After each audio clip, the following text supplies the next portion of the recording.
Nagtataka na ba kayo at meron na naman bagong episode? Ayun na nga, di ba sinabi nga natin na tuloy-tuloy na ito at wala nang makakapigil. Wala makakapigil. Tapos, wait lang, Paps, salita ka nga ulit, check ko lang. Hello, check. Ayan, okay na. Sinek ko lang kasi last time, yung episode 2, reshoot na lang talaga yon kaya ayan. Pero, yan, okay naman natin yung audio mo.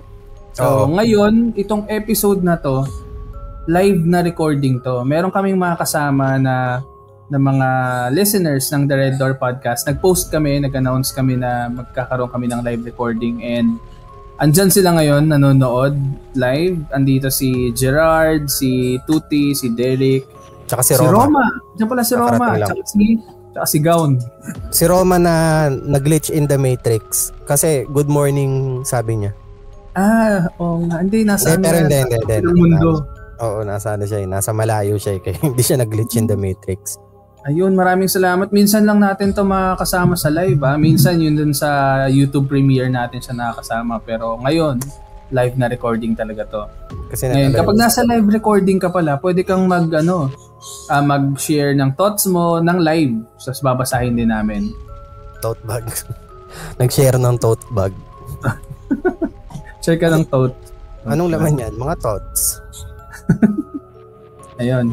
So nga pala, meron ka bang gustong meron akong gustong ikwento sa inyo kasi kaninang umaga doom scrolling sa TikTok. Meron ako nakitang isang video ng babae na may kinukwento siyang isang nakakatakot na Facebook post. So yung Facebook post daw na ito ay experience ng kaibigan niya. So, ibig sabihin, sinishare niya lang. Pero ngayon na hinahanap ko ulit yung video para maalala sana yung ibang details, hindi ko na makita yung video. So, it's either dinilit niya, siguro baka may mga nag-comment. Nagbasa-basa kasi ako ng mga comments doon and may nabasa ako na sabi yung story daw na yon ay parang nangyari na dati. So, medyo may similarities sa mga story din na nakakatakot noon and nung napakinggan ko nga siya, tama nga yung nag-comment. Meron nga siyang similarity. Actually, yung story na yon is na-share ko na sa isa sa mga episodes natin, sa mga episode natin before. So, ang pinaka-story nito ay shinare ng isang estudyante na nag-aaral sa Manila. Hindi sinabi kung saang university siya nag-aaral. Pero 'di ba syempre kapag ikaw ay isang estudyante na nag-aaral sa Manila, usually kumukuha kayo ng bed space, 'di ba? Magiging bed spacer para naman makatipid sa gastos. Sa gastos kasi imbis na ibibiyahe mo yung transportation mo tapos plus pagod pa ikuha na lang ng isang bed space, ganyan, 'di ba? Pwede hati-hati pa. Oo, kasi sa bed space, ang setup niyan is marami kayong nandun sa loob na hindi mo kakilala yung iba. Pero baka nag-aaral din sila malapit doon. Tapos same kayo na kinuha na bed space. Di ba ang setup ng bed space, lang yan? Isang kwarto na merong mga double deck. Double deck. Oo. Usually, nagre-range yan sa 2 sa isang kwarto, 4 sa isang kwarto. Ganyan. Para normal 4 madalas. 4, no? 4. Oo, ganun kasi yung mga may-ari. Gusto malaki income kaya yung pang-2 sana na room ginagawa pang 4. Oo, 6 or 4. Ang kwento niya, may kasama siya dito na kaibigan niya, nakakilala niya rin. So, kaibigan, kakilala, and classmate. Tapos yung 2 kasama nila dun sa may room na yon is hindi na nila kakilala. So, nag-aaral siguro sa ibang school or hindi nila, basta hindi nila ito classmate. 4 sila bale dun sa may room na yon. Diba, hindi sila magkakakilala. Isang gabi daw, naririnig daw nila na parang umuuga daw yung pinakataas ng double deck. Okay. Gabi na umuuga yung taas ng double deck na ang sa tingin nila, yung nasa taas na nakahiga na hindi nila kilala is umiiyak. Siguro may problema. Usual naman yan 'di ba, sa mga estudyante. Yan talaga yung yung mga times na tatamaan ka talaga ng maraming problema tsaka stress Kasi Baka sa financial, tapos studies, tapos syempre dyan din madalas na nagkakaroon ng relationship problems, diba? Baka nung mga panahon na yun siya nagre-relapse. Kaya siguro humahagulgul dun sa may taas ng double deck. Yan. Dumating yung wag lang yung alam niyo na. Dumating yung time Pro Max. Yun, katunog nun. Okay, sige, tuloy mo na. Ayoko na. Dumating yung time na bakasyon na. So, uwian na.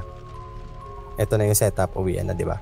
Pagising, nung nag-share nung story, wala na yung 3 niyang kasamahan. Okay. Siya na yung pinakahuling aalis doon sa may kwarto nila. Di ba? Ang pinagtataka niya, nakita niya yung gamit nung tinutukoy nilang humahagulgul doon sa may double deck na nakaimpake. Nakaimpake na yung gamit, pero yung mismong may-ari, wala. Dahil nagmamadali siya, Paps, hindi niya na pinansin. Mamadali siya, asikaso na rin siya ng sarili niyang gamit Papaalis na sana siya doon sa may kwarto nila. Nakatanggap siya ng chat or text galing doon sa may kasamahan nila na narinig nilang humahagulgol, yung nakaimpake na yung gamit. Ang chat, sabi, bago ka umalis, make sure na ilock yung cabinet.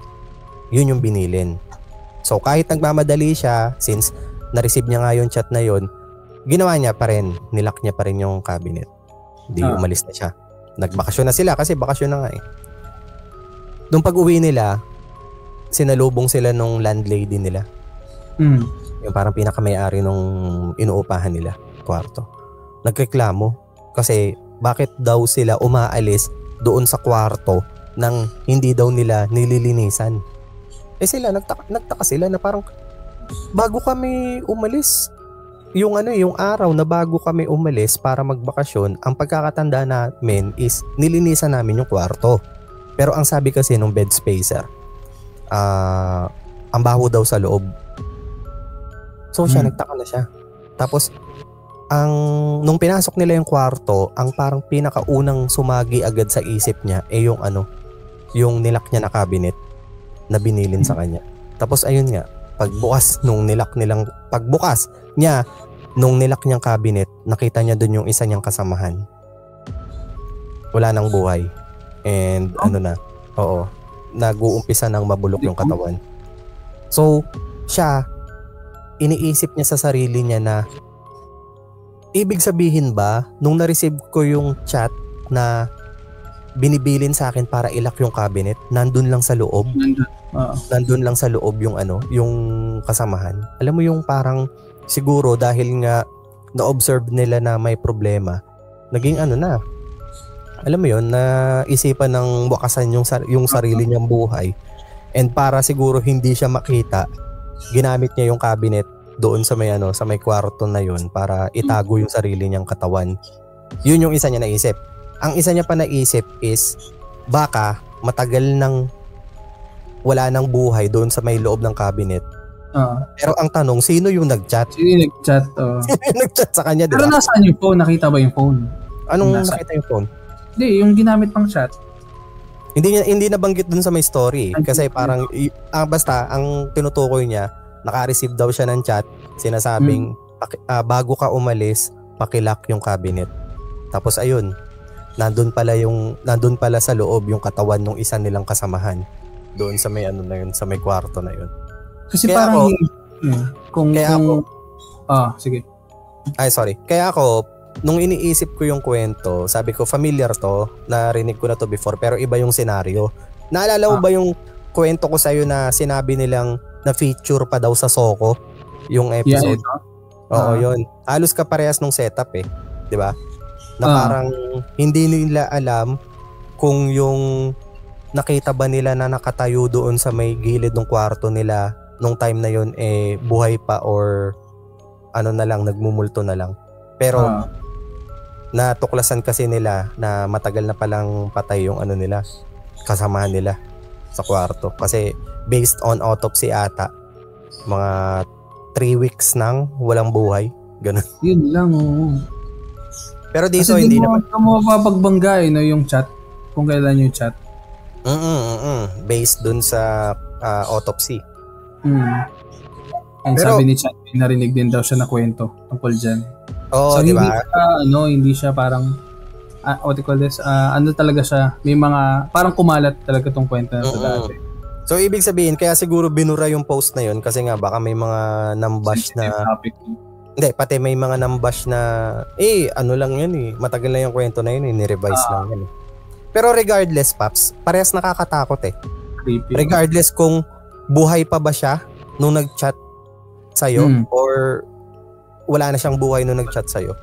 Pero ikaw, kung makaka-receive ka ng isang chat na pakilak yung cabinet, hindi ka ba matutokso na buksan muna?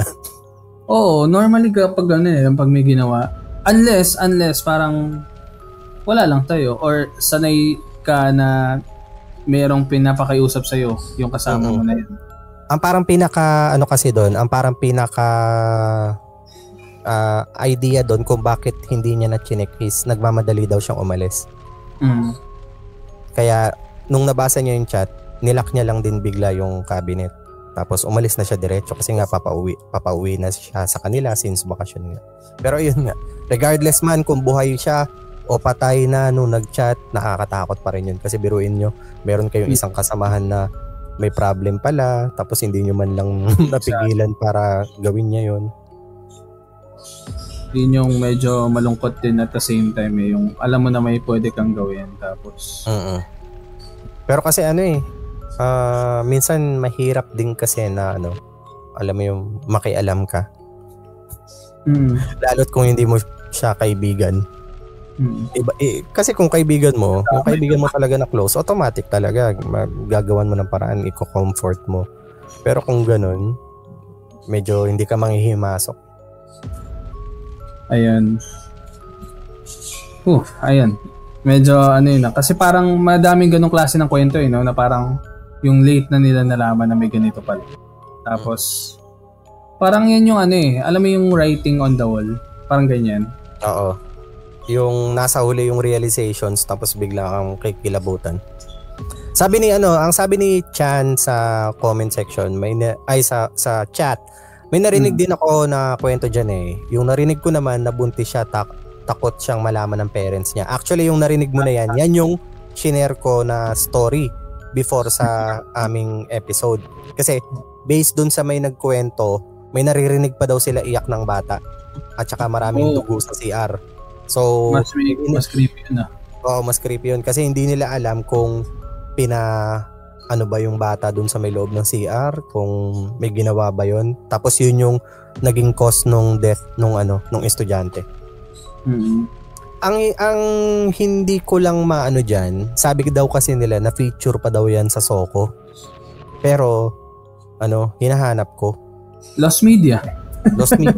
Or baka sa KMJS, Jessica Soko. Baka sa Jessica Soko na share. Kaya hanap ako ng hanap. Yung Soko ni Gas Abelgas. Yung pala sa Jessica Soko na picture. Hindi ko talaga siya mahanap. Ayun. Okay. Ito, meron na Ito medyo matagal na rin tayo hindi nagbabasa ng submitted sa email natin. Itong isa, matagal na to sobrang tagal natin hindi nagbabasa ng email, natambak na to Pero galing to sa isa sa mga sumusubaybay sa atin. Kilala mo na to, si Carlo Arellano. Sa sobrang tagal, parang hindi ko na nga nakikita si Carlo. Oo, kasi sumuko na siya na wala na to, hindi nagagawa na episode.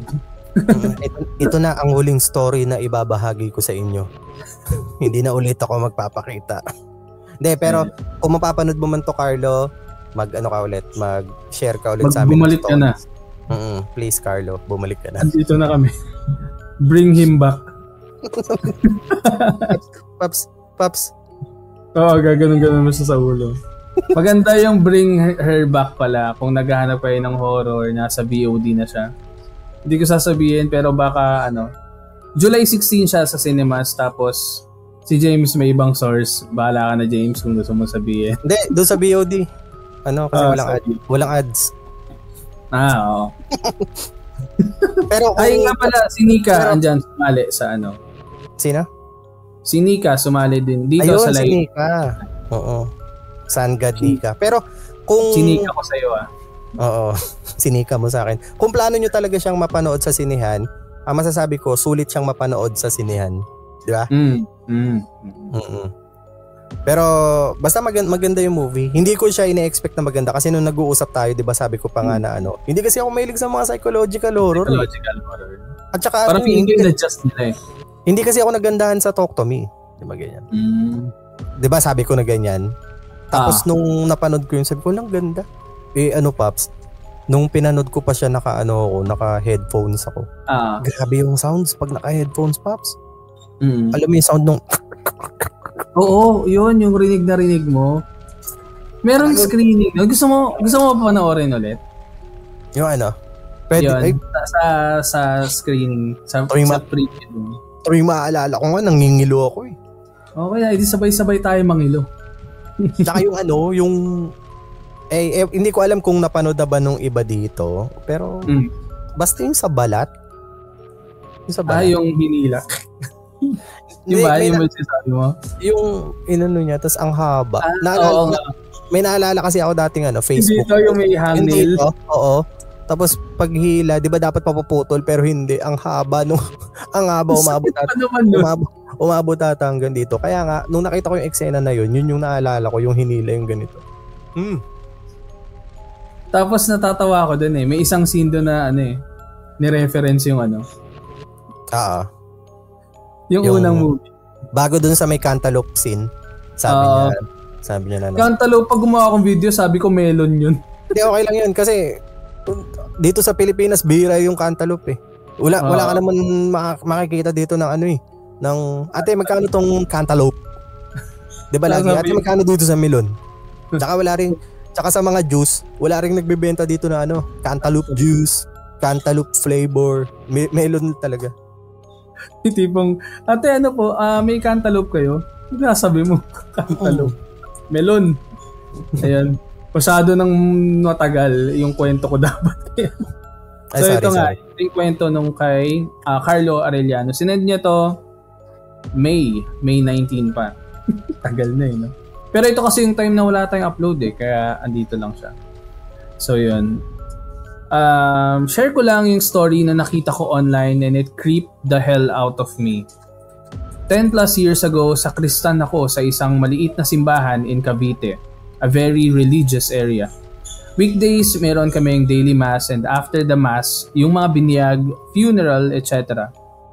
Hindi bago dito sa bayan namin na may mga matandang magsisimba na naka-short veil. Yung kasing laki ng lumpia wrapper and nilalagay sa top ng tapos ang dagdag pa niyan, Paps, yung scapular.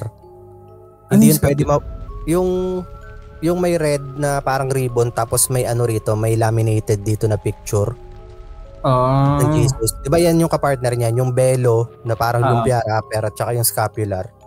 Yan yung combo ng madasalin sa simbahan tapos pag-uwi. Uy, alam nyo ba yung anak ko ganito? So yun. After our mass, may funeral blessing. Dalawa kaming sakristan and natoka ako na magwalis muna habang kumakain ng kasama ko. At mamaya na ako kakain pagbaba niya. Habang nagwawalis ako, may matandang babae na lumapit sa akin. Average church, lola na may kita sa bayan namin. Malinis ang damit, may tungkod, may veil. Sabi niya sa akin, tutulungan niya daw ako magwalis. Which is nothing new kasi madaming church volunteers. Binigay ko yung walis at dustpan na hawak ko at kumuha ng bago para sa akin. Nung pabalik na ako sa loob ng simbahan, saktong tapos na kumain ng kasama ko. Kaya kinuha niya sa akin yung dala ko at siya na daw magtutuloy. After ko kumain, sakto na mag-start na ang misa. Nagpabaga na ako ng uling para sa insenso ko at nag-prepare. Sa funeral mass, ang unang gagawin ng pare ay lalapit sa kabaong para basbasan ng holy water at insenso. Nung dapat iaabot ko kay Father ang insenso, nanigas ako at napatulala. Tinapik pa ako ni Father para matauhan. Si Lola na nanghiram sa akin ng walis, nakahiga sa loob ng kabaong. Kung anong suot, kung anong tungkod dala niya, parehas na parehas. After the mass, tinanong ko yung kasama ko kung wala bang naiwan na walis at dustpan sa loob nung nagwawalis siya. Wala naman daw. Chinek namin ang mga gamit at wala namang nawawala na kahit ano. Tsaka ako sinabi sa kanya yung kwento ko. Medyo creepy yun Ayun, yun lang yung kwento niya. Hindi ko alam kung bakit parang pagka meron talagang mga tao na na takot kapag yung horror religious horror. 'Di ba? May kilala tayo ganyan, takot sa religious horror. Sino? Actually, dalawa nga naisip ko ngayon Sino? Si Ate Bebs si si Tuti tuloy, si Ate Bebs saka si Direk Eric Mati. Ay, oo. Kasi 'di ba yun nga yung inspiration niya pagdating sa mga movies niya. Religious horror. Na may maganda ring pops na religious horror yung A24 kasi 'di ba yung Bring Her Back A24 yan? Yung Saint Maud. Napanood mo Saint Maud? Ito ba yung yung nun? Ano ba yung nun? Yung madre na nabobo pa ako sa kung yung Tagalog nun. Pero hindi pa naman siya madre talaga na. Parang alam mo yung kumbaga sa pare parang seminarista pa lang siya. Probationary. Nag-aaral pa lang, parang ganun. Na 'di ba parang nakakausap niya si Jesus doon? Di parang nagkakaroon siya ng parang nakakausap niya si God doon. Tapos 'di ba ang ganda ng ending scene? Hindi ko pa napapanood. Hindi mo pa napapanood. Ako lang, nakikita ko. Ang simple lang naman ng story niya. Basta ganyan, nagkakaroon siya ng ngayon. Tapos ang parang pinaka-ending niya na narinig niya na inutusan siya na yung para maabot niya yung parang pinaka-divine level. Inutusan siya na may ibuhos siya sa sarili niya. Doon sa movie ang ganda kasi nung parang binubuhos niya sa sarili niya parang nagliliwanag siya parang nafi-feel niya yung yun nga yung divinity nandun na siya pero nung pinakita yung POV nung mga taong nakakakita oil? Burning oil? Oo, nasasunog na pala siya. Nagwaw. Galing, tas biglang ending. Maganda rin yun. A24 din. Grabe daming release ng A24 na panalo. Oo. Pero hindi siya para sa lahat. Pag psychology. Okay. Kasi basta yung mga type ng mga movies nila is hindi para sa lahat. Pero magaling silang gumawa ng ng yung bago sa paningin mo. Yung Men nga 'di ba? Men A24. Ano yun? So, ang weird din nun Men, hindi ko namin Men A24. Yung rin, yun? Killing of a Sacred Deer, di ba? Ayun, ang ganda nun, Killing of a Sacred Deer. A24 din yan. Basta yung mga maganda. Pero dati kasi hindi pa ganun kaputok yung pangalan ng A24, kaya parang ngayon ko lang nare-realize na ang dami na palang ni-release dati na A24 na maganda. Yun Para mga indie naman, indie na studio kasi yan, di ba? Pero ngayon parang feeling ko lumalaki na sila so hindi na sila indie. Hindi na, dati kasi indie sikat. Ngayon, hindi ko na alam. Indie na indie. Ayan, si Bob, takot daw sila sa mga Santo Niño. Si Derek naman, yung AI Santo Niño na gumagalaw. Creepy nga nun no? Yung alam mo yun, nakapanood ka na ng ganon, yung Santo Niño, tapos biglang sasayaw.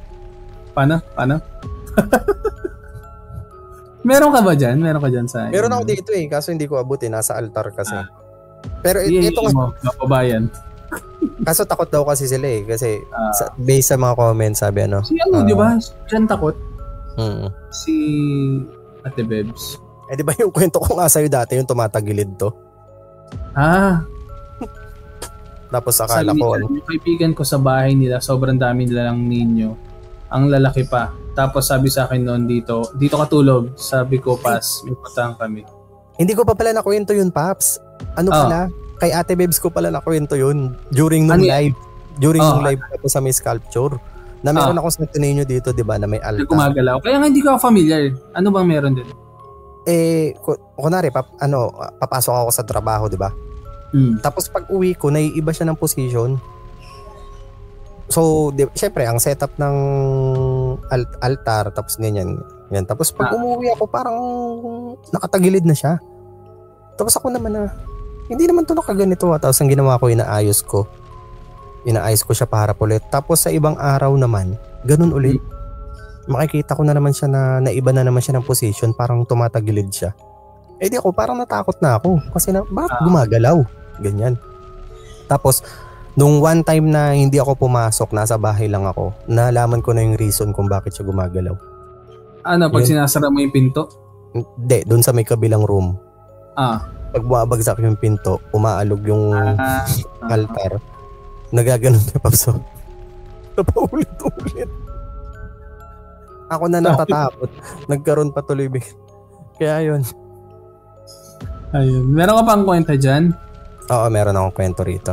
Actually, may visuals din to eh. Sabi niya, "Hi, ako nga pala si Ava. Not my real name po. I just like to share my..." Wait lang. "I just like to share my experience sa bahay ng ex-boyfriend ko. Live-in partner ko siya within 4 years. Naninirahan kami sa bahay ng kaibigan niya. Pinapaupa sa amin. Hanggang sa nakakuha na sila ng bahay ng ate niya pansarili. At doon, lumipat na kami. Before, never ko naman na-experience habang kasama ko siya ang matakot sa multo, kwento-kwento or etc. Not until lumipat kami sa bahay na ito. Ang itsura ng bahay ay may maliit na gate. Tapos ang tabi ng gate ay tela. Tindahan na ito. Tapos pagpasok mo, pintuan ka na agad. May kaunting parking space. Pagpasok mo, maliit na space ng sala. Tapos kwarto na ulit. At ang likod nito, banyo, labahan at bodega. Mayroong naninirahan dito dati ngunit umalis na ito papuntang Amerika. Kaya naisipan na lang na ibenta ang bahay. Unang tingin mo pa lang sa bahay, mabigat na sa pakiramdam, tila ba parang negative energy yung mararamdaman mo. Mayroon kaming kapitbahay na Koreano, taga Bulacan na Hinduism ang paniniwala at isang taga Ilocos na call center agent. Ang ex-boyfriend ko minsan gabi na nauwi dahil minsan naaya nila ito magkwentuhan, mag-inuman sa labas ng bahay. Dahil sa katagalan naming na paninirahan dito ay naging close na sila. Ang tinutukoy niya siguro dito, hindi masyado malinaw pero ang tinutukoy niya siguro dito is yung mga kapitbahay nila. Mga 2 taon na ata kami sa nilipatan namin na bahay nang mapagpasyahan kong umuwi muna ng probinsya. Siyempre, LDR kami ni ex at nang nakauwi na siya ng bahay, nag-send ito ng litrato na sabi, "Love, nakauwi na ako." Ang itsura ng litrato ay paa niya. Tila ba pinapakita niya na siya ay nakauwi na. At sa may side nito, mayroong babaeng nakagown. Ito yung picture na tinutukoy niya. So umuwi yung kanyang boyfriend para mag-report. Siyempre gano'n naman yung mga magjowa, di ba? Magre-report na, "Love, uwi na ako." Tapos selfie. Kaso may sumama sa selfie, isang babaeng nakagown. Kitang-kita naman sa may gilid ng pito. Sa mga listeners natin dyan sa may Spotify, if gusto nyo makita yung photo na tinutukoy ko, pwede nyo siyang i-check sa aming YouTube channel. Patingin nga ulit. Sige, ganyan. Ilagay ko siya habang tinutuloy ko ang aking story. Sabi niya, 7, guys, rason kung bakit ako umuwi. Ano? Wait lang. Ayun. Hindi ko ito sinasabi sa kanya dahil baka siya ay matakot, pati mismo siya hindi na tumira doon sa bahay na iyon. Noong time na bagong lipat kami doon, palagi ko napapanaginipan ang isang babae na napakaganda. hugis ng mukha ng nanay niya na yumao na pinaguhit ko. Nakasmile lang siya sa akin sa panaginip. Not until 3 days na sunod-sunod at ang huling gabi na panaginip ko, creepy na yung smile niya, as in wide smile tapos close up pa sa akin. Hindi ako makahinga maayos. Ginigising ko siya pero parang hindi niya ako naririnig. Hanggang sa paulit-ulit na lang na para akong lantang gulay na kahit nakatulog ako pero pakiramdam ko never akong nakatulog. So ibig sabihin sleep paralysis. At nang pag-uwi ko galing sa probinsya, nakita ko ito naglakad mula sa banyo hanggang sa bodega. Mahinhin na lakad. At doon ko sinabi sa kanya na kailangan nang ipabless ang bahay na iyon. Parang may namamalagi na masamang bagay na kung ano man ang nandoon. At sa huli, habang nagkukwentuhan kami ng mga kapitbahay namin, mas nakakagulat pa ang mga nalaman namin. Kaya pala ito nabenta, mayroong namatay doon na babae. Kinukulong daw ito na magulang dahil may sakit sa pag-iisip. At doon na lang ito natapos ang kanyang buhay. Sa pagkakaalam ko, binenta din ng ex ko ang bahay na iyon. Up until now, it haunts me. Never nabubura sa isip ko yung nakita ko sa panaginip at actual. Tila pala isipan pa din sa akin kung haka-haka ko lang ba iyon o totoo na. Well, 2 multo ang humahunting sa kanya dito. Una yung multo ng babae na nakita niya sa panaginip. Pangalawa is yung multo ng boyfriend niya. Kasi ex niya na daw ito. Multo ng damdamin niya. Oo, so ibig sabihin, naman to, relapse na naman malala to. Sabi nga kanina nila Tuti, tapos nagalit yung jowa. Sino yung babae na yon? Bisexual pa. Buti ganun, no? Basa tayo ng comments. Ano ba yung sabi niya? Shawarma na yung BF. Hala, kung ganyan update, wag na lang. Green-minded pa naman ako, gulat ako sa picture. Oo nga, no? Kung ganyang update, wag na lang. Pero parang alam mo, para sa akin, medyo yung kwento. Kasi ano ba tawag yan? Nagpapakaano na naman no? Oo, kasi bakit ka magsisend ng isang picture ng paa? Ng isang picture ng paa na hindi mo kinunan lahat. But medyo nakatagilid, parang pinofocus talaga doon. Kaya nga ang parang pinaka-title ng story niya is not a good prank. Siguro sumagi din sa isip ng babae na baka prank lang siya nung boyfriend niya. Pero kung prank man 'yon, ano yung mga nakikita niya? Kaya nga, ano yung nakikita niya sa panaginip niya? At saka sino yung nakita niya na naglakad daw simula sa banyo papunta doon sa may bodega? Tapos, kasi dinadalaw mo ako bawat gabi. Tapos diba, sabi niya, hindi daw siya makatulog. Kasi nga, hindi na makakalaya. Ayun na nga, diba? Tapos, coincidence pa na based nga doon sa mga kapitbahay na matagal nang andun, meron nga daw talagang namatay doon. Pero bakit? Hindi daw ba sinabi kung ano yung dahilan? Paano? Sabi daw, kinukulong daw kasi nga daw may sakit sa isip. Tapos hanggang doon na lang daw namatay. Siguro it's either dehydration. Ay, iniwan lang talaga? Hindi naman siguro. Baka, alam ko, marami ng ganyang cases. 'Di ba sa mga docu? At saka sa mga matatanda minsan. 'Di ba? Sa mga docu at saka sa KMJS na pag may problema sa pag-iisip, dahil wala silang pera, ang ginagawa na lang nila kinakadena nila kaysa na lang sa makapanakit pa sa labas. Nakikita mo yung mga itsura, 'di ba? Sobrang mga payat na. As in parang mga dehydrated tsaka parang mga nagugutuman kasi parang na lang Hindi, buti pa nga yung alaga na aso di ba? Oo. Merong ganyan 'di ba dati na kumalat? I mean na nag-viral. Hindi. Paano ba? Nabalita sa news. Ito nga sinasabi ni Bob na yung babaeng kinulong ng sobrang tagal. Tapos, nakakatiin na din ata yun eh. Ano nga yan? Sa Pilipinas ba yan? Oo, sa Pilipinas yun, alam ko. Parang familiar sa akin nung sinabi ni Bob.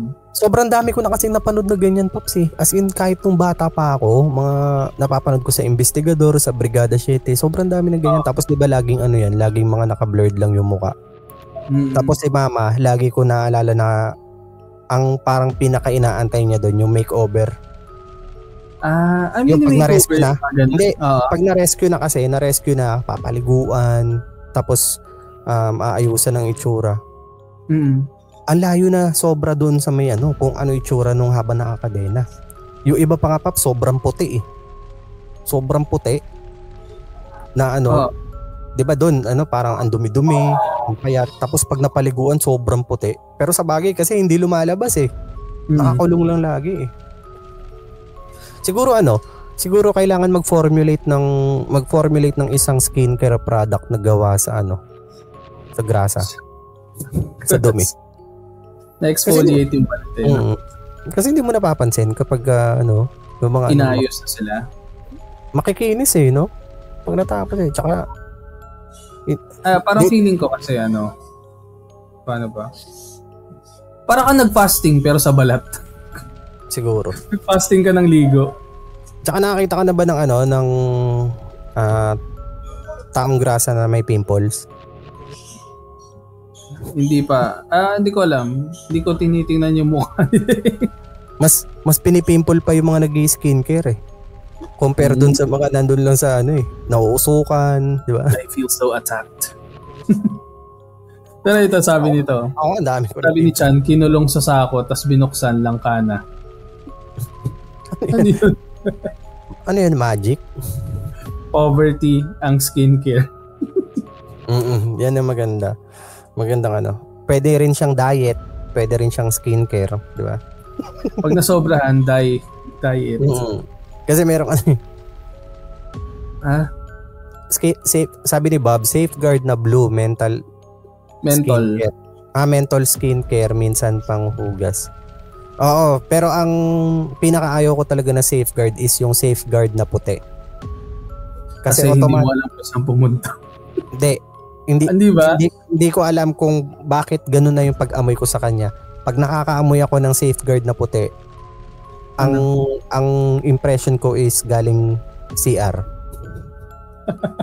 Diba kasi dati hindi naman uso yung iba't ibang kulay ng safeguard eh. Wala pa yung mga guava. Ang parang pinakasikat lang dati. Guava ba ngayon? Oh, hindi. Naglabas yan ng mga guava, yung mga yellow-green. Ang dating parang pinaka-color lang ng safeguard is puti at saka yung flesh. Tapos ang pinaka-common na sabon talaga sa bahay ng isang pamilyang Pilipino is safeguard na puti. Puti, Ngayon, pag maliit na yan, hindi, pag maliit na yan, yung safeguard na yan, ang pinaka-purpose na lang yan is pang CR na lang yan. Oo, pang CR na lang yan, isang ano. Or pang hugas ng kamay after mo mag-CR. Hindi ko alam kung na-associate na tuloy na yung safeguard na puti, yung amoy ng safeguard na puti is amoy siya ng taong nag-CR. Hindi ko masabi eh. Pero maganda sana kung masasabi ko eh, para mas solid yung tunog eh. Sabi ni Bob, amoy eat. Oo, yan nga. Yan mismo ang gusto ko sabihin na hindi ko lang masabi since nakaano tayo. Baka mahigpit. Hindi pa namin alam kung gaano kahigpit si Spotify tsaka si ayan pala may bagong sumali sa natin. Si pero Silhouette. Si Silhouette. Ano siya? Silhouette lang yung picture niya? Wala nga picture, naka-silhouette din. Pero Paps pagdating talaga sa sabon na pinagkakatiwalaan ng pamilyang Pilipino, safeguard talaga. Safeguard. Kaya safeguard baka naman. Nakailang banggit na ako ng safeguard. Ayan, meron na akong kukwento pala. Itong kwento na to, narinig ba yun? Nag-notify yung Viber ko, sorry. Oo. Safeguard. Tingnan mo, nag-chat yung safeguard. Oo, sabi, "Hi guys, we heard your live. Ako si Silhouette. Agent ako ng safeguard." Charot. Ayan, itong kwento na i-share ko ngayon is based dun sa nag-true crime tayo last episode. So ito, true crime din siya. Tapos sinuggest sa akin to na panoorin ni pangalan. Ni Nicole Torres. Sabi niya sa akin, sa GC, sinend niya to. Nagtanong ako sa kanya kung ano yung mga ibang true crime documentaries na ma-recommend niya. Tapos na-recommend niya to. Kilala tong... Sige, tuloy mo lang, mamaya na to. Ano yan? Sige, pasok mo na muna. Ano yan? Kasi nakalimutan ko na meron pala nagpapa-shoutout. Baka kasi makalimutan ko. Sige. Si Bune Unix. Birthday niya. Birthday niya ba? Pag-greet na lang din po. Happy birthday sa akin. Thanks po. Happy birthday, Bune Unix. Mas maganda to kung tunay na pangalan mo yung babatiin namin pero baka... Ano ba? Bune Uni? Oo, Bune Unix. Ewan ko kung paano i-pronounce yan. Happy birthday, Bune Unix. At saka sa YouTube, si John Luther B69. Happy birthday, John Luther. Hindi niya birthday. Nagpapa-shoutout. Shoutout sa'yo, John Luther. Advance na para sa birthday niya. Sabi niya kasi kailan kaya ako masya-shoutout? So ito na, ang pinaka-inaantay mo, John B. Luther B69. Sapagkat sinabi ko sa inyo, naging verse sa Bible. Oo, para kasing ganun di ba? John Luther, versikulos. Ayon sa pabasa ni John Luther B69, at sinabi ko sa inyo, i-shoutout niyo ako. Yun na nga. Sorry ko na po. Baka kasi makalimutan ko kaya binanggit ko na. Ayan. Ito nga, yung kwento na to is based doon sa Netflix documentary na shinare sa atin ni Nicole Torres. Yung title ng Netflix documentary na to is Crime Scene, The Times Square Killer. Hindi ko alam kung napanood nyo na to. Ako, hindi ko to nabalitaan before. Pero itong Crime Scene series na to sa Netflix, may napanood ako na isa before, yung sa Hotel Cecil. Sila yung gumawa. Series din pala kasi itong Crime Scene parang American Murder no? Oo. Parang itong The Times Square Killer, 3 episodes to. Tapos ayun, parang feeling ko nabanggit mo sa akin na hindi mo nagustuhan yung Hotel Cecil, di ba? Parang feeling ko na-gets ko na kung bakit. Kasi before pinanood ko tong Hotel Cecil kasi tinapos ko siya, pero hindi ko napansin kung ano yung reason kung bakit hindi mo siya magugustuhan. Pero kanina pinanood ko tong Crime Scene, The Times Square Killer. Parang feeling ko nakita ko na kung bakit. Kasi before yung Hotel Cecil pinanood ko to, sobrang taas ng curiosity ko sa Hotel Cecil. Kasi di ba, ang weird naman talaga nun yung video ng babae sa elevator ni Eliza Lam. Sobrang weird. So parang ako, baka may makuha ako na ibang detail dun sa docu na yun. Pero wala pare-pareha pare. Lahat sila. Pero may isang detail dun na pinagtatalunan Mamaya natin pag-usapan. After mo dyan. Okay, sige. Yung detail hindi. Ipasok mo na ngayon kasi hindi ko pa naman naumpisahan to Yung detail na nung dumating ba, yung unang nakakita dun sa may katawan ni Eliza is nakabukas ba yung tank or nakasarado? Kasi ano yan na-shoot ako dyan sa rabbit hole na yan na kung nakasarado ba or nakabukas. Kasi ano siya parang kinukonsider siya na Mandela effect. Kasi parang pagkakatanda ng mga tao, bukas daw, sarado daw. Sarado daw yung tank nung dumating yung una nakakita, which is magbibigay ng mystery kasi paano niya naisara kung nahulog na siya sa loob, 'di ba? Dagdag yun dagdag yun sa pagiging mysterious nung niya Saka mas malaki yung chance na may naglaglag sa kanya. Oo. Pero nung pinapanood na yung docu, nakabukas naman. Nakabukas naman based dun sa pagkakakwento. So ayun, pinagtatalunan kung bukas ba or sarado. Ayun. Ituloy mo so yun nga, ito nga. Feeling ko, ito yung napansin ko nung pinapanood ko tong Crime Scene, The Times Square Killer. Ang daming dramatized na scenes na parang feeling ko mas maganda kung yun nga sabi mo dun sa Cecil. Sana diniretso na lang nila. Pero ayun nga, ewan ko, feeling ko ganun yung gusto nilang atake. Pero ito na nga, yung kwento ng Crime Scene, The Times Square Killer ay tungkol dun sa kilala na serial killer na kilala sa pangalan or sa tawag na torso killer. Familiar ka ba dito, torso killer? Torso killer, narinig ko na pero hindi ko siya alam na connected siya dyan sa may Times Square killer. Yun nga eh. So ayun, ito na. Itong killer na to is like all na serial killers, mukha siyang normal na lalaki, isang tatay, asawa at empleyado sa isang opisina sa New Jersey. Pero sa likod ng maayos na image niya, meron siyang sikreto na tinatago. Isa siyang mamamatay tao na sinusunog at pinupugutan ng katawan ng kanyang mga biktima. Iniiwan niya lang yung mga torso. Kaya yun yung tawag sa kanya, torso killer. Tapos sa loob ng maraming taon, naghahanap lang siya ng mga mabibiktima niya, generally sa New York area. Kaya ang tawag sa kanya is the Times Square Killer kasi yung area na yon is located sa New York. And kilala yung area na yon sa mga sex workers. Times Square, parang yan yung Shibuya Crossing sa Japan, di ba? Oo, parang marami mga electronic billboards. Pero before, nung time niya, kilala yung lugar na yon sa sex workers nga. Madami doon naglipa na. Tapos, ito, ang tunay na pangalan ng torso killer ay Richard Cottingham. Ipinanganak siya noong 1946 sa New York pero lumaki siya sa New Jersey. Tahimik yung buhay niya, tapos after nun nagpakasal siya.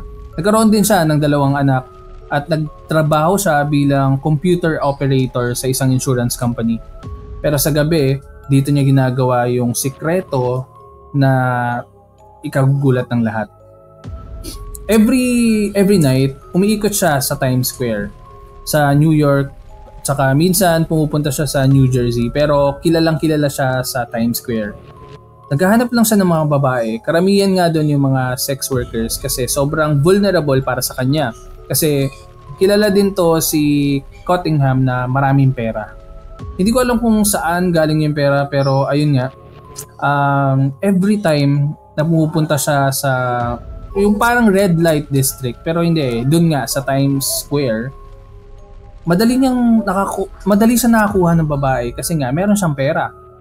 Tapos yung mga babae, syempre yung work nila is ganun talaga, they get paid para sumama dun sa mga kliyente nila.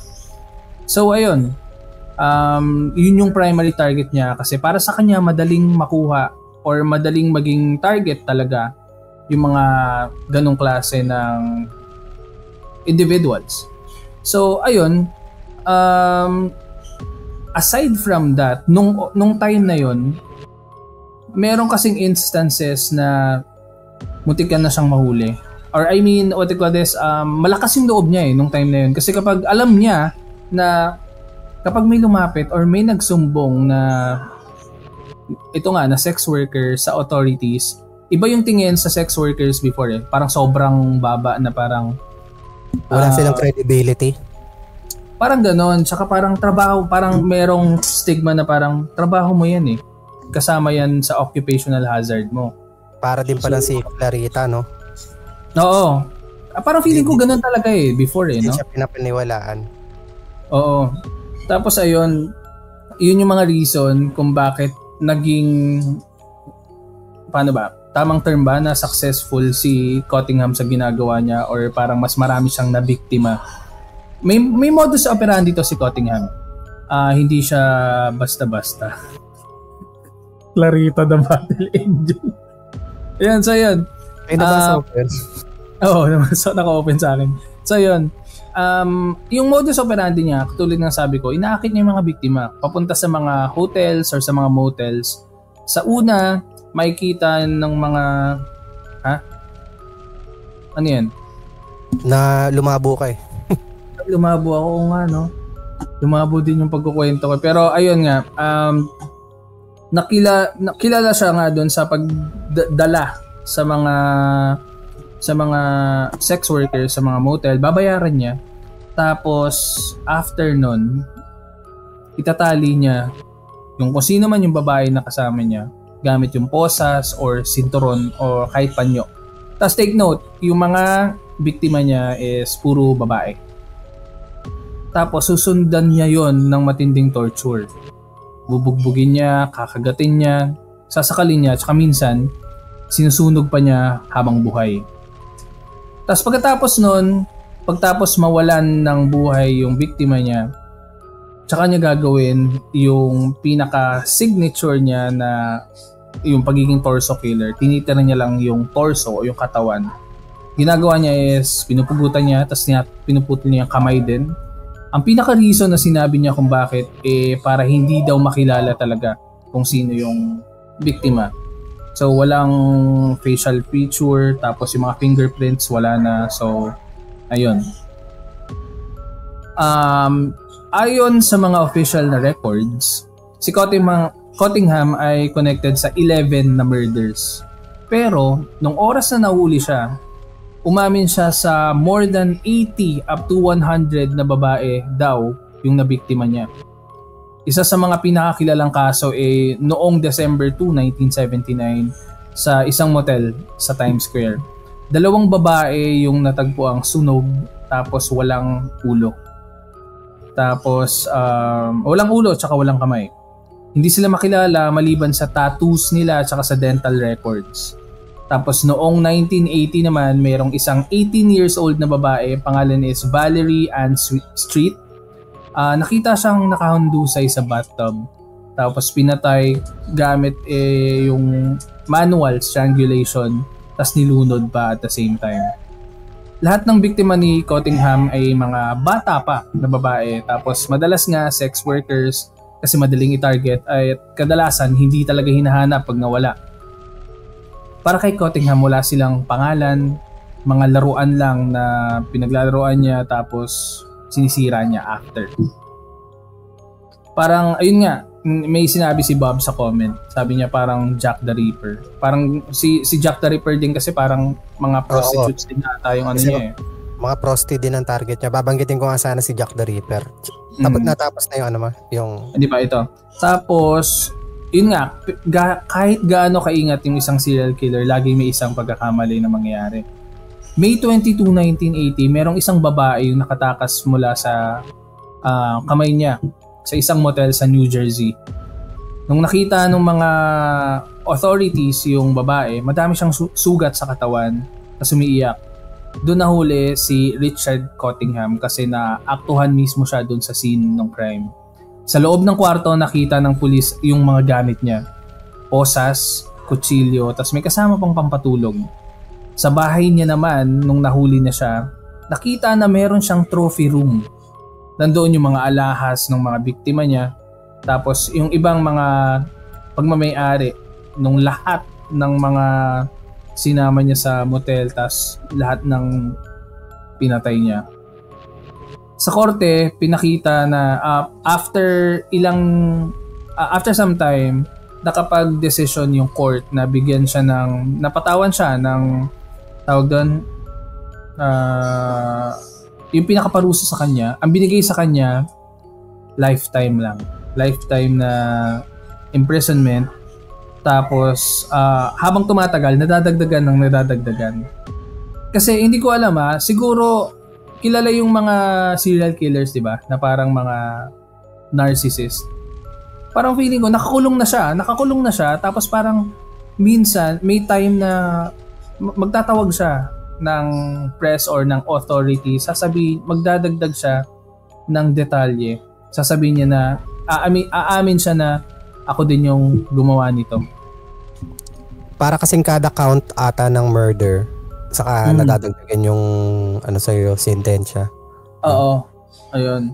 Or baka syempre nakakulong na siya pero ongoing yung investigation, tapos may mga natutuklasan pang na related sa kanya, edi yun, nagpapatong yung kaso niya. Ayun.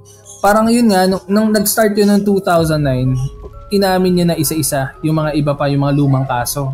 Parang ang tingin nga nung iba is parang gusto niyang balikan yung mga obra niya. Kasi di ba yung mga ganyan yung mga serial killer mga parang feeling nila meron silang accomplishment dun sa mga ginagawa nila. Akala mo parang laro no, na may mga achievement na kailangan kumpletuhin 80 heads, 100 bodies. Parang sabi niya siguro nasa 95 pa lang ako, last 5 na lang ako, di niyo pa ba ibibigay sa akin to? Makuha ko na yung trophy, yung pinaka-trophy. Tapos yun, sa isang interview niya, sinabi niya na ito yung exact na sinabi niya, I was doing them a favor. They were already broken. So, feeling ko, yun yung reason kung bakit yung mga sex workers yung inaano niya, yung tin-target niya kasi feeling niya, ginagawan niya, tinutulungan niya yung mga tao. Grabe, sobrang twisted nung kung paano sila mag-isip. Tapos, ayun, ngayon, matanda na si Cottingham at nakakulong pa rin sa New Jersey. Pero yung marka ng mga krimen na ginawa niya ay nananatiling buhay sa history ng mga serial killers. So yun, siya si Richard Cottingham, yung Torso Killer. Kung gusto niyo panoorin sa Netflix, andun yun. Title nung docu niya is Crime Scene, The Times Square Killer. Madaming information na hindi ko na na-share pero maganda, nandun. Grabe, no? Nabanggit kanina si Jack the Ripper. Nung nakaraan may lumabas na report na alam na yung identity ni Jack the Ripper. Totoo ba yan? Legit yan? Na-reveal na. Binalita sa news, pero pag deep dive ka sa internet, sasabihin ng mga tao na hoax lang. Since yung naglabas ng information is na palabas na rin pala dati na hoax din before, matagal na. Kaya nagtataka yung mga tao na ba't lumabas ulit tong na to? Ba't binabalita pa sa news? Matagal naman na napatunayan na yung binigay niyang information is hindi naman talaga si Jack the Ripper. Kasi yung lalaki na yun, pinag-aaralan niya talaga si Jack the Ripper. Tapos siya, may libro pa siya na sinusulat. Hanggang so, sino nga? Wala, hindi pa rin siya. Pero binalita, naglabas ng isang ng name kung sino siya. As in, fit siya sa lahat ng description. Tapos, pero sabi naman ng mga tao sa internet, hindi daw totoo. Hindi pala si Jose Rizal. Hindi si Jose Rizal. Yung urban legend na si Jose Rizal daw. Since maliit lang, tapos mahilig sa babae. Ano ba? May alam sa pero hindi naman kasi surgeon si Rizal di ba? Optometrist siya. Oo. Pero nag-aaral din ba siya ng anatomy? Parang feeling ko may part din na nag-aaral siya ng anatomy o maalam din siya. Baka siguro kasi matalino naman talaga si Jose Rizal. Kaya baka alam niya rin 'yan. Madami talaga paps na twisted na serial killer sa Amerika. Sobrang dami. Meron pa nga yung BTK, 'di ba? Alias BTK. Si BTK. Pero yung mga ganyan nahuhuli sa pinakatangang rason. Oo, lagi. Siyempre, there's no perfect. Ba si BTK? Kung paano siya nahuli? Paano nga ba? Nahuli siya dahil sa disket. Sa bound torture kill. Parang ko yan. Si Schrader ba yan? Tama ba? Ayun. Parang naalala ko yan. Kasi yung disket na ginamit niya, tawag doon, parang ginamit niya siya before para mag-send ng message sa mga police. Or baliktad, yung ginamit niya na disket na pang-send sa police. Kasi di ba inaano niya yung mga police, parang tinotont niya. Parang feeling ko, hindi ko alam kung alam nyo, kung naaalala nyo, i-comment nyo. Pero parang feeling ko, it's either or yung disket na ginamit niya, na sinend niya sa police, ginamit niya sa simbahan niya before. So nagkaroon ng parang footprint, yung connection. Oo, yun. So parang nung chinek ng mga police, teka lang, pinuntahan nila yung parang simbahan. Parang as far as I can remember, simbahan na ata yun. Tapos yun, sa kanya na-link yung floppy disk na yun. Meron pa nga yan si BTK na yung kwento na parang 'di ba after niyang, 'di ba nakatali na yung victim after niyang torturein, yung aalis siya kunwari. Tapos magkakaroon ng hope yung victim tatakas. Tapos yung pala nakatago lang siya, gugulatin. Oo. Grabe, laro lang talaga sa kanila, no? Parang cat and mouse. Yan ang isa sa mga nabasa kong na grabe na serial killer. Tsaka yung toolbox murderer. Yung toolbox, hindi ko alam kung ano. Sa akin yung transcript. Yung transcript ng tape recording. Kasi alam ko may movie yan eh. Yung The Toolbox Murders, di ba? May movie yan si Toby Hooper pa yung ano eh. Pero hindi ko alam kung related sa kanya. Kasi ano lang yun eh, fiction lang yun eh. Bakit ba Toolbox Murders? Dahil gamit... Sorry? Yung Toolbox Murders, ano yan? Dahil ba gamit niyang pang... Meron talaga siyang isang parang van. Na doon niya inaano, tapos ang daming tools. May aso pa nga eh. Para sa ano eh. Kasi part yung aso doon sa ano eh. Sa ginagawa niya. Sa ginagawa niya mga act eh. Kasi parang may ano doon eh. May parang ano yan eh. Parang John Kramer type. Na kapag nandun yung victim, may tape recording na magpe-play. Tapos nagpapalive or die siya? Ha? Nagpapalive or die siya? Hindi naman. Hindi naman. Inaano lang, sinasabi lang ko ano yung gagawin. Tapos maraming araw yun, Paps. Hindi lang yung day 1. Pag nabasa mo yung transcript. Torture siya? Oo. Sinasabi niya ganyan kung anong gagawin. Tapos pagdating ng day 2, meron na naman. Grabe nga yun. Limot-limot ko na yung details, pero kung gusto nyong i-topic ko, i-comment sa ibaba.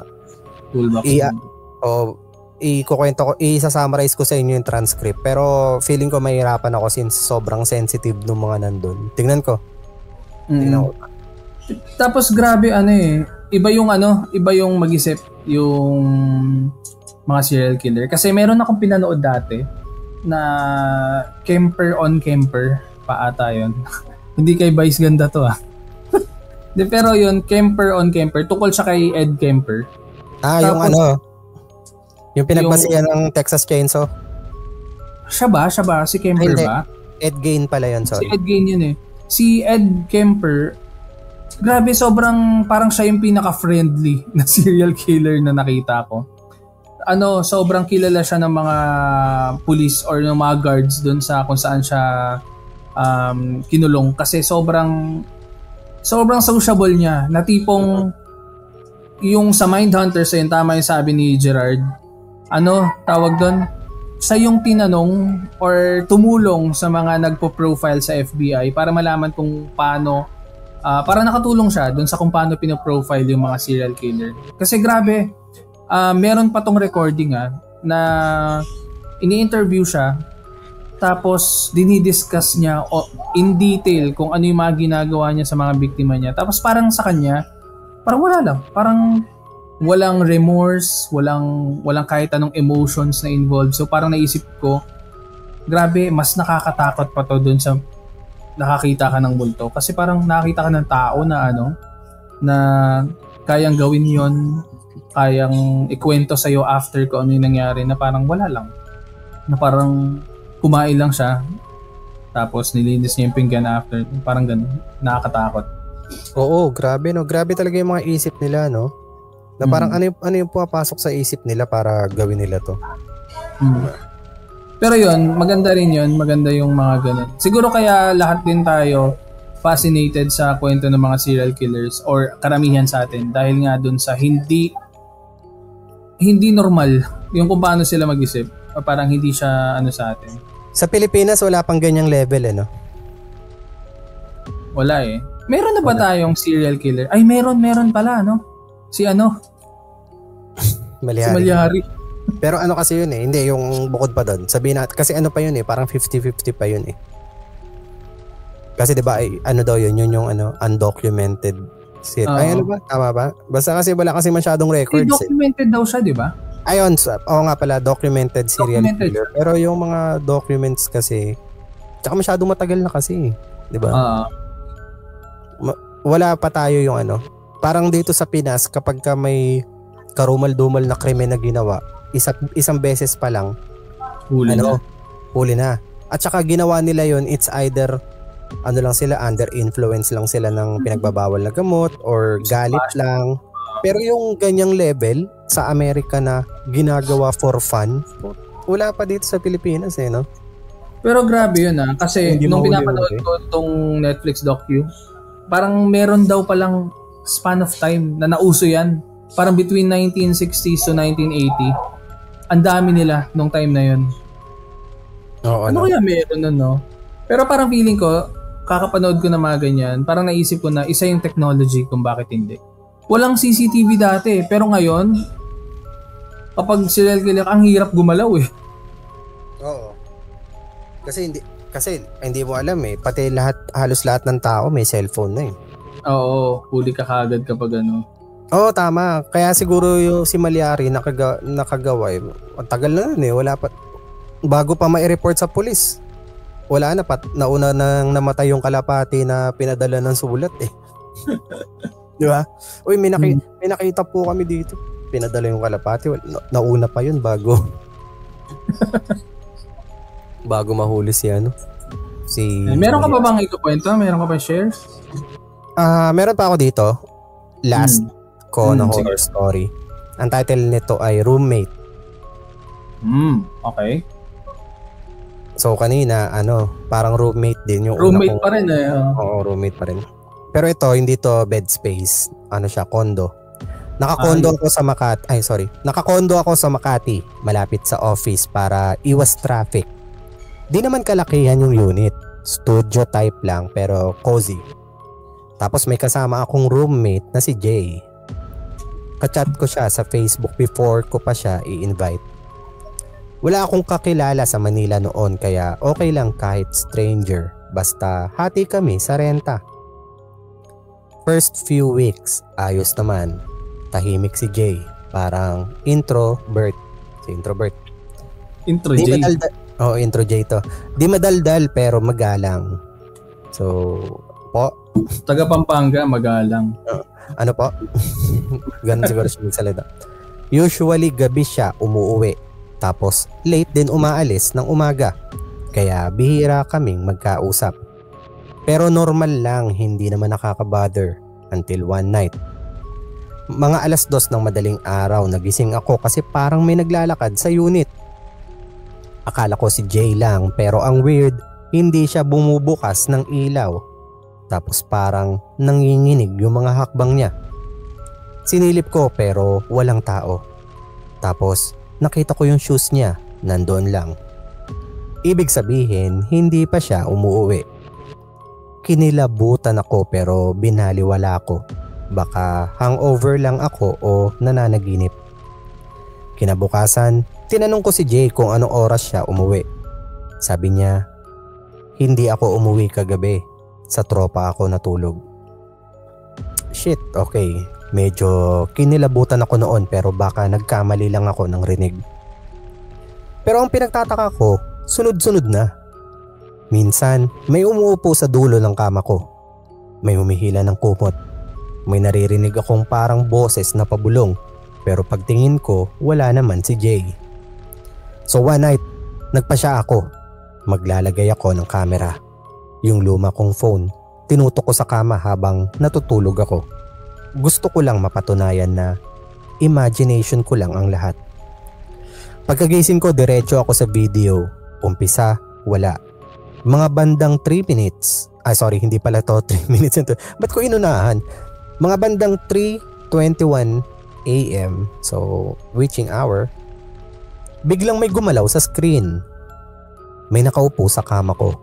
Dahan-dahan siyang yumuko palapit sa mukha ko habang tulog ako.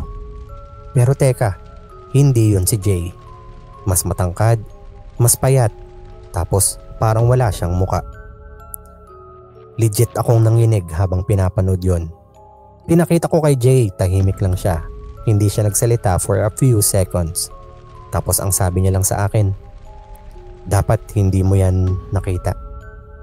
Akala ko nagjo-joke siya, pero tumayo siya, nag-impake tapos umalis. As in wala nang explanation. Block ako sa lahat ng social media kinabukasan. Ang nakakagulat pa, pag-verify ko sa condo admin, walang record na may Jay na nakatira sa unit ko. Ako lang daw ang registered occupant. Yung susi ko, duplicate lang pala at di nila alam kung sino ang nagbigay. Yung pangalan sa ID ni Jay, fake, hindi raw nila kilala. Hanggang ngayon iniisip ko, sino yung kasama ko sa unit ng ilang buwan? At sino yung nilalang sa video? Mas weird pa, nawawala na yung video sa phone ko. Parang hindi na siya nag-exist. Pero gabi-gabi, tuwing 3:21, parang may nakatingin pa rin. Another case na naman ng lost media. Bakit ganun? Bakit hindi na tayo nilalayuan ng lost media? Paps, nakamute ka. Minumulto tayo ng lost media. Kita mo yung sign language ko? Pang green bones, di ba? kahit walang sense yung ganun. Oo. Yung sa akin nga walang sense. So yun. Grabe, 1 hour na naman tayo. So alam niyo na kaagad, no? Ang bilis. So yun. Parang ang bilis lang. Kayo ba na nanonood sa live? Kayo nakasama namin mag-record. Anong pakiramdam nyo? Mabilis ba o wag nyo isama yung kanina na na nag-setup pa? Send X to 8080. So, iba na yung basa ko sa 8080. Hindi na 8080 basa ko dyan. Minura ka pa ni Tuto, no? Send EXT to Bobo. Ang bilis lang din. Mabilis lang talaga. Mabilis yun kung nakikinig lang kayo. Try nyo kayo magkwento next time. Hindi, biro lang. Hindi, kahit sa amin na nagkukwento, mabilis lang talaga. Parang nagugulat kami pagka nakaka 1 hour na. Pero next time, subukan natin na if gusto nyo mag-share sa amin, papakitin namin kayo, pero kailangan muna natin mag-sound check para malaman natin kung okay ba. Kasi yung output natin kailangan maganda, maririnig kayo ng maayos na walang ingay masyado, walang ibang nagsasalita sa background kasi nakakatakot yun. Sa YouTube nga natin kung sino-sino na naglalagay ng timestamp kung ano-ano naririnig eh. Kanina may mga naririnig din ako, bata na nagsasalita. Saan? Seryoso ka? Diyan ayun na naman siya, naririnig ko rin. Di ba naririnig din daw nila, bata. Baka yun yung mga bata dito sa baba ng kama. Sila rin ata yung kumakalampag sa CR eh. Ay, sa CR Kung sabi CR, sa may kusina. Ewan ko sa'yo. Impulsive. Connect bigla. Yung mga neurons and synapses. Ba't ko sinabing CR? Sa kusina ko malampag yung nakaraan. Ano ba yan? Kasi di ba yung CR sa tapat ng kusina? Ay, tama. So, nakalabas na sila. Baka may iba pa ako masabi. So, yung kwentuhan natin, kailangan nating ituloy na ulit sa susunod na episode. Next episode, Hindi naman na sila mag-aantay na matagal eh. Mga counting antay lang. Counting antay lang. Tapos, ayun. Sana natutuwa kayo na nagpo-post na kami weekly. Magtuloy-tuloy na to. Tapos, may nakalimutan tayo, Paps. Hindi ko pa Pwede na siguro. No? Pwede na. Tingin mo. Wala pang go signal eh. Wala pa pala. Sorry, dapat kasi ngayong episode namin to i-announce pero inaantay na lang namin yung go signal pero malalaman nyo yun. Malalaman nyo. Baka una pa kaming maging inconsistent ulit bago mabigay yung go signal. Biro lang, hindi. Joke lang po kung nakikinig kayo ngayon. Biro lang. Pero ayun nga, malalaman nyo yun kasi kapag yung next episode namin nag-play, makikita nyo kagad yun. Ayun. Yun lang. Nga pala, before natin end yung episode, maraming salamat sa mga nagsusupport, nagko-comment sa YouTube namin and sa Spotify. And at the same time, kung hindi pa kayo naka-follow sa Facebook, sa Instagram, sa YouTube, and sa Spotify ng The Red Door Podcast PH, please do so. Ikaw, James, may sasabihin ka pa? Ayun na nga, tapos after nyong ma-follow yung aming social media accounts, next nyo naman kaming i-follow sa kanya-kanya namin social media. Tito Jameso sa lahat na yan, TikTok, Instagram, Facebook, YouTube, tapos sa'yo, iba-iba ba sa'yo? Or Tito Ian Lee lang. Tito Ian Lee. Sa lahat na rin yan. And syempre, huwag niyong kalimutan na mag-like. Dating gawi, mag-like, mag-comment. Kahit napanood nyo na to, kahit kasama kayo dito. Pag nag-premiere ulit, kung free naman kayo, nood ulit kayo, tapos i-like nyo pa rin yung video, mag-comment, and i-share sa mga kakilala nyo. Ayun, maraming salamat. Sa mga nasa live, stay lang kayo after ng recording, tas siguro short na kwentuhan, tas picture tayo. Ayun. So that iinggit natin dun sa may community. Ayun. So that concludes episode 3. Episode 3 ba to ng season 3? Episode 3. Okay, so last episode na pala to. Nakatatlo na eh. Kasi parang true crime din to. Tatlo lang din. per season. Ayun, maraming salamat. Again, my name is Tito Ian Lee. And ako naman si Tito James Zhu. And kami ang The Red Door Podcast PH. Bye. Magkakasabay lang to pag magkasama tayo dito. Yun lang guys. Bye.